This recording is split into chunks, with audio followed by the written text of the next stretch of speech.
Welcome to teens kitchen secrets. ഇന്ന് നമുക്ക് ഒരു സ്പെഷ്യൽ ബീഫ് ഫ്രൈ ഉണ്ടാക്കാവേ. ക്രിസ്മസിനൊക്കെ ഉണ്ടാക്കാൻ പറ്റുന്ന ടൈപ്പ് ഒരു ബീഫ് ഫ്രൈ ആണ്. അതിന് നല്ല വലിയ പീസായിട്ട് വേണം ബീഫ്. ഇതുപോലെ മുറിച്ച് കുക്കറിനകത്ത് ഇടണേ.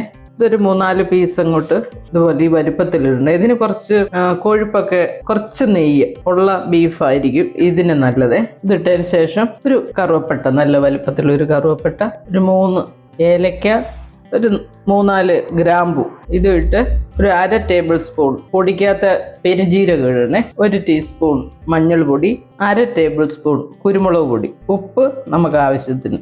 പിന്നെ നമ്മൾ കുറച്ച് വെള്ളം ഒഴിച്ചു കൊടുക്കുക. കാരണം ഇത് നമ്മൾ കട്ട് ചെയ്യാത്ത ബീഫല്ലേ, അപ്പോൾ ഇച്ചിരി വേവ് ഇച്ചിരി കൂടുതലല്ല. ഇതിന് കുറച്ച് വെള്ളം കൂടെ നമ്മൾ ഒഴിച്ച് കൊടുത്തിട്ടാണ് ഇത് ഗ്യാസിൽ വെക്കുന്നത്. നന്നായിട്ടൊന്ന് മിക്സ് ആക്കണം. ആ ഒരു കുരുമുളകും ഉപ്പും ഒക്കെ എല്ലാ ഭാഗത്തും വരണ്ടേ.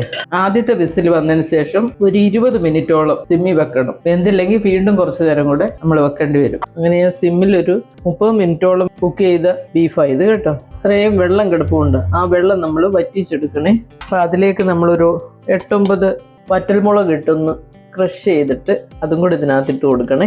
ഇത് ഞാൻ ഒരു പൊട്ടറ്റോയും കൂടെ ഞാൻ ഈ കൂട്ടത്തിൽ ഇടുന്നുണ്ട്. എന്നിട്ട് ഇത് നന്നായിട്ടൊന്ന് മിക്സ് ചെയ്ത് കൊടുക്കണം. ഇതേ കിടന്ന് ഇത് വെള്ളമെല്ലാം വറ്റി കഴിയുമ്പോഴാണ് പിന്നെ നമ്മൾ ഇത് ഫ്രൈ ചെയ്യാൻ എടുക്കുന്നത്. ഇനി ഒരു 2-3 വറ്റൽമുളക് ഞാൻ മുഴുവനോട് ഇട്ടേക്കുവേ. ഇത് ഇതുപോലെ അങ്ങ് ഇട്ട് കൊടുത്താൽ മതി. ഇതിനകത്ത് കിടന്ന ആ നെയ്യും ഇറച്ചിയുടെ ടേസ്റ്റും എല്ലാം മുളകെ പിടിക്കും. എന്നിട്ട് നമ്മൾ അവസാനം ഫ്രൈ ചെയ്യുമ്പോൾ ഈ മുളകിന് തന്നെ നല്ല ടേസ്റ്റ്.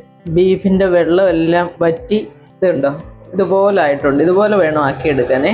ഒരു പീസ് ഇങ്ങനെ എടുത്ത് ഒരു കട്ടിംഗ് ബോർഡിൽ വെച്ചിട്ട് ഉണ്ടോ ഇതുപോലെ ഈ പീസ് പോലെ ഇതുപോലെ അരിഞ്ഞെടുക്കണം. നല്ല മൂർച്ചയുള്ള കത്തി വെച്ച് വേണം അരിയാൻ, അല്ലെങ്കിൽ അത് പൊടിഞ്ഞു പോകും. നല്ല വെന്തിരിക്കുന്ന ബീഫല്ലേ.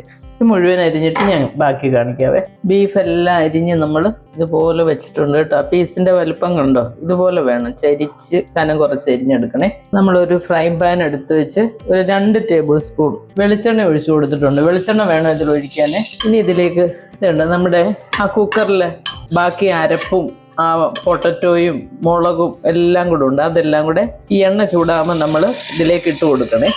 നമ്മൾ ആദ്യമൊന്നും ഒട്ടും എണ്ണ ചേർക്കാതാണ് നമ്മളിത് കുക്ക് ചെയ്തെടുക്കുന്നത്.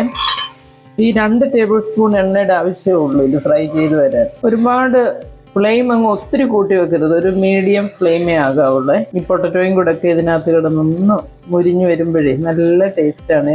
ആ പൊട്ടറ്റോ കഴിക്കാനാണേലും പിന്നെ ആ മുളക് നമ്മൾ ഇട്ട കണ്ടോ, ആ മുളകൊക്കെ ഉണ്ട് ഇതിനകത്ത്. ഈ ബീഫിൻ്റെ ആ ടേസ്റ്റും ഈ എണ്ണയ്ക്കകത്ത് കിടന്ന് മുരികയൊക്കെ ചെയ്യുമ്പോഴേ നല്ല രുചിയാണ്. ബീഫ് അരിഞ്ഞതും കൂടെ ഇങ്ങനെ ഇതിനകത്തോട്ട് ഇട്ട് കൊടുക്കണേ.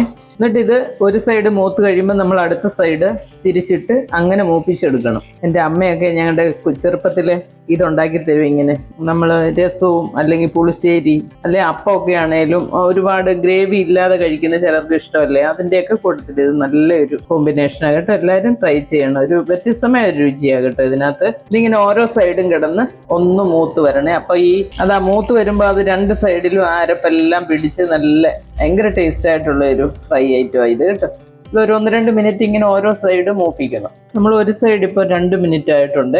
അത് കഴിയുമ്പോൾ നമ്മളിങ്ങനെ ഓരോ പീസായിട്ട് എടുത്ത് ഇങ്ങനെ മറിച്ച് ഇട്ട് കൊടുക്കണം.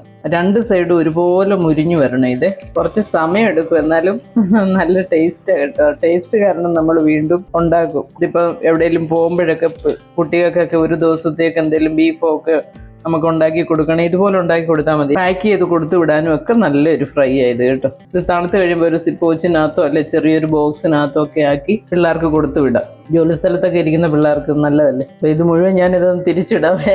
നമ്മുടെ സ്പെഷ്യൽ ബീഫ് ഫ്രൈ ഇവിടെ റെഡി ആയിട്ടുണ്ട്. കാണാൻ തന്നെ എന്ത് ഭംഗിയല്ലേ. ആ പൊട്ടറ്റോയും ഒക്കെ അതിനകത്ത് കിടന്ന് മുരിഞ്ഞ് നല്ല ടേസ്റ്റാണ് കേട്ടോ. ഇതിങ്ങനെ എണ്ണയിൽ കിടന്ന് മുരിയുമ്പോൾ നല്ലൊരു മണവുമാണ്. ഇതിനകത്ത് വേണേൽ നമുക്കൊരു സ്വല്പം ഒരു ഗരം മസാല തൂക്കി കൊടുക്കാവേ. കാരണം നമ്മളെല്ലാം ഇങ്ങനെ കുറേശ്ശെ നമ്മൾ ഗ്രാമ്പും എല്ലാം മുഴുവനോട് ഇട്ടേക്കുമല്ലായിരുന്നു. അപ്പോൾ ഒരു അവസാന ഭാഗത്ത് ഒരു സ്വല്പം ഗരം മസാല ഇങ്ങനെ ഇട്ട് കൊടുക്കുമ്പോൾ ഒരു പ്രത്യേകം മണമാണ്. ഒരു സ്വല്പം കുരുമുളകും കൂടെ. അതൊക്കെ ഞാൻ കൈകൊണ്ട് തന്നെ ചെയ്യത്തുള്ളൂ കേട്ടോ. നമ്മളല്ലാതെ ചെയ്യുമ്പോൾ അതിങ്ങനെ കൂടി പോകത്തില്ലേ. ഇതിങ്ങനെ ചുമ്മാ ആ ഒരു ഫ്ലേവറിന് വേണ്ടി അവസാനം ഒന്ന് ഇട്ട് കൊടുക്കുന്നതാണ്. ഇത് 2 സൈഡും മുരിഞ്ഞിട്ടുണ്ട്. ഇനി നമുക്ക് ഡിഷിലേക്ക് മാറ്റാവേ. ഗ്യാസ് ഓഫ് ചെയ്തേക്കാം. അപ്പം നമ്മുടെ സ്പെഷ്യൽ ബീഫ് ഫ്രൈ ഇവിടെ റെഡി ആയിട്ടുണ്ട്. ഇതെല്ലാവരും ട്രൈ ചെയ്യണം, എല്ലാവർക്കും ഇഷ്ടമാവും. വളരെ ടേസ്റ്റിയാണ്, കാണാൻ ഭംഗിയുള്ള പോലെ തന്നെ വളരെ ടേസ്റ്റി ആയിട്ടുള്ള ഒരു ഡിഷാണ്. അടുത്തൊരു വീഡിയോ ആയിട്ട് അടുത്ത ദിവസം.